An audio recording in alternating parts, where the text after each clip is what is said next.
solamente. Ahora aquí me queda, aquí no va nada. 4 pulgadas. Voy a poner unas columnas en 2x4, en 2x4 de hierro. De hierro. Sí, entonces lo vamos a parar ahí, pam, pam. Parejo a mi goma por aquí atrás. ¿Tú ves?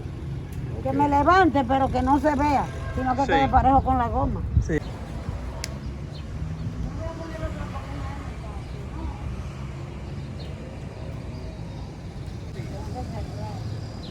¿Pero a qué altura te quieres poner la ropa? Mi techo normal.